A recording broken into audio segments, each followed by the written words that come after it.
Hey everyone, welcome to Polygon Legends. I'm your host, Serge. I absolutely love retro gaming and modern gaming, and I want to share my thoughts with you. Today we're diving into something spicier than your dad's underwear. We're going to talk about some controversies that shaped gaming as we know it today. Some of these games got really bad reviews, and some of them made parents organize prayer circles at your local GameStop. Let's get into it, shall we? Controversial moments have shaped a lot of things in society, and this rings true for video games as well. Let's talk about 10 games that were so controversial, they changed the industry in some way. Let's get into part 1, violence and moral panic. Fatalities are just what happens if you're really brutal to your opponent. You get an opponent, you can rip off his head or something like that.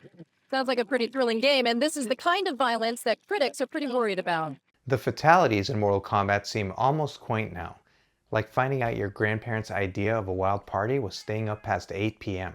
But in 1992, Mortal Kombat fatalities were making politicians lose their shit. Senator Joe Lieberman called them digital murder, and he claimed it would train our kids to enjoy inflicting torture. Oh, won't somebody please think of the children? Mortal Kombat was released at the arcades first, causing quite the sensation. It was ported over to Sega Genesis and Super Nintendo. But Super Nintendo tried censoring their version by replacing blood with sweat. Nintendo also completely removed the fatalities, which backfired spectacularly because everyone bought the Sega version instead. Imagine making your game so family-friendly, you end up making your competitors rich. That's exactly what Nintendo did in this case. Mortal Kombat literally changed how games are rated forever. Those ESRB ratings you see on every game? Yeah. You can thank Scorpion and Sub-Zero for those. The gaming industry basically said, hey, maybe we should rate these things ourselves before the government does it for us. Smart move, considering politicians are about as good at understanding video games as your grandparents are at understanding your TikTok references. God damn! Ah, the Grand Theft Auto series.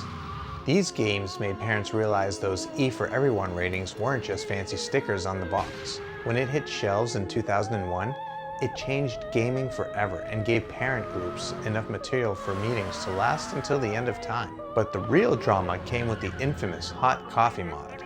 Hidden in the game's code was content spicier than Skinemax. When modders found it, it was like finding your teacher's secret TikTok account. Everyone lost their minds, even though they'd seen worse on regular television.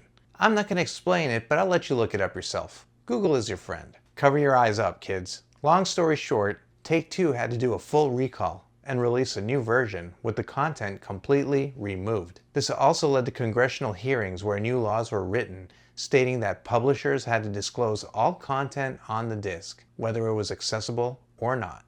Alright folks, now we're entering really dark territory. Manhunt, released on PS2, wasn't just violent. It gamified violence in a way that made even hardened gamers uncomfortable. The game had execution rankings like hasty, violent, and gruesome. The longer you waited before killing an enemy, the more brutal the execution would be, and the higher your rating.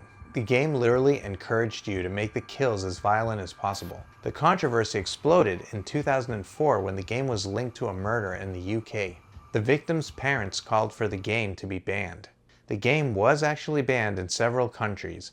Even Rockstar employees felt uncomfortable during development, with one anonymous developer saying that they felt sick working on some of the animations. When you're making the people that created the Grand Theft Auto series go, that's a bit much, I think you're crossing a line. Do you remember when the most controversial thing about Call of Duty was camping in corners? Ah yes, those were simpler times. The no Russian mission changed everything faster than your kill-death ratio in a pro lobby. The development team had several debates about this mission. Some wanted the level cut entirely, others argued it was necessary to show the horror of terrorism. I don't know about all that. Alright folks, it's time for the second set of controversies that I'd like to discuss tonight. Microtransactions. Remember a little game called Star Wars Battlefront 2? Back in 2015, EA managed to make a Star Wars game more hated than Jar Jar Binks. And that's saying something. Their loot box system was hated by many, and was even considered as gambling because you never knew what you were gonna get when you bought a loot box. Some players even ended up spending thousands of dollars chasing rare items, causing critics to argue that loot boxes triggered the same response in the brain as slot machines. Special characters had to be unlocked through loot boxes, and calculations showed it would take $2,100 to unlock Darth Vader. The company's response became the most downvoted comment in Reddit history, making sense of pride and accomplishment the most expensive inside joke in gaming. I like the game, but I personally refuse to buy any loot boxes. But I kinda changed my tune a little bit when it came to Fortnite. Yeah, they sucked me in. And it's not a surprise with Fortnite's very recent controversy, but we'll get into that in a second. Fortnite, released by Epic Games, looked at the loot box controversy and said, "Hold my shield potion." They invented the Battle Pass, which is basically just FOMO in digital form. It's genius, really. Make kids worry about missing out on digital clothes more than their actual clothes. Kinda reminds me of the story of that kid in China who spent $64,000 of her parents' savings on gamings without realizing it. I'm pretty sure she's still grounded. With Fortnite, parents went from "video games are too violent" to "please stop doing those Fortnite dances at your grandmother's funeral." I guess that's progress. The game made $5.8 billion in 2021 alone, proving that the real victory royale was in Epic's bank account all along. But no victory lasts forever, and Fortnite has found itself in pretty hot water. More than 600,000 players of the online video game Fortnite will soon receive refunds. Federal regulators ruling that the developer, Epic Games, tricked people into making unwanted purchases. The Federal Trade Commission says it's sending more than $72 million to impacted players in the United States. Additional refunds will be distributed at a later date. The average payment, about $114 per player. So if you or a loved one lost money playing Fortnite, you're not alone. Alright, the next set of controversies I want to discuss are broken promises. Broken launches, really. Cyberpunk 2077 is an awesome game, in my opinion. But when it first came out, there were so many issues with it. Do you remember when CD Projekt Red was everyone's favorite developer? That aged about as well as cheese curds left in a hot car. They spent years hyping up Cyberpunk 2077 like it was gonna change gaming forever. And it did, but not in the way that we expected. Keanu Reeves called it breathtaking, but he clearly hadn't tried running it on a PlayStation 4. The launch was so buggy that players couldn't tell if they were experiencing glitches or if that's just how people walk in 2077. The game ran so poorly on last-gen consoles that Sony did something they had never done before. They removed it from the PlayStation Store, which is like getting kicked out of a party you brought all the fancy snacks to. Sony had done something that they had never ever done before. They actually removed the game from the PlayStation Store. CD Projekt Red's stock dropped faster than the frames per second in Night City. The worst part? They had spent years building a reputation as the good guys of gaming. It's like finding out Bob Ross had road rage. The betrayal just hits different.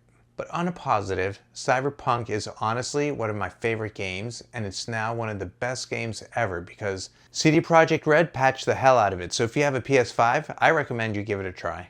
No Man's Sky is an action-adventure survival game developed and published by Hello Games. Hello Games promised us the world and delivered something closer to a Windows 95 screensaver. Leading up to its 2016 launch, we were promised multiplayer interactions, epic space battles, and deep trading systems. When the game finally launched, there was none of that. Through years of free updates though, No Man's Sky pulled off the greatest redemption arc since Zuko in Avatar: The Last Airbender. The last game I want to talk about is BioWare's Mass Effect 3. Now what made this game controversial was the development team's vision and how the public received it. It was a lack of vision, actually, I guess you could say. Just imagine spending hundreds of hours across 3 games making careful choices, forming relationships, and saving the galaxy, only to get an ending with all the satisfaction of a pizza delivered to the wrong address. It turns out that many plot points were left unresolved, and previous choices that the character made had no real effect on the original ending, as all 3 of the original endings were essentially the same, only with different colors used. Fans were so upset. People had dedicated countless hours to the series. And for what? BioWare eventually released an extended cut proving that sometimes the real ending was the friends we made along the way. And also the completely new ending they had to make because everyone hated the first one. Looking back, gaming controversies have evolved, and sometimes in unexpected ways. We went from won't somebody think of the children, to won't somebody think of my credit card? The industry's response to controversy has been about as consistent as my excuses for not doing the dishes. It hasn't been all bad though. Sometimes we get positive change like No Man's Sky's redemption. So what do you think about these controversies? Do you think they helped gaming grow to where it is today? Let me know in the comments below, and also let me know if you can think of any other gaming controversies that we should chat about in the comments. And remember, no matter how bad a game's launch is, it can always be worse. It could be another Battlefront 2. By the way, we just hit another milestone. I want to thank you all for helping me reach 1,000 subscribers. We finally did it. I appreciate all of you that enjoy my videos. And if you're new to my channel and you like what I do, go ahead and hit that subscribe button or smash that like button, whatever you want to do. It helps the algorithm push my videos out to more people just like us. So thanks a lot. I appreciate it. Just what I Thanks needed. for watching Polygon Legends. I'm Serge, and I'll catch you on the next one.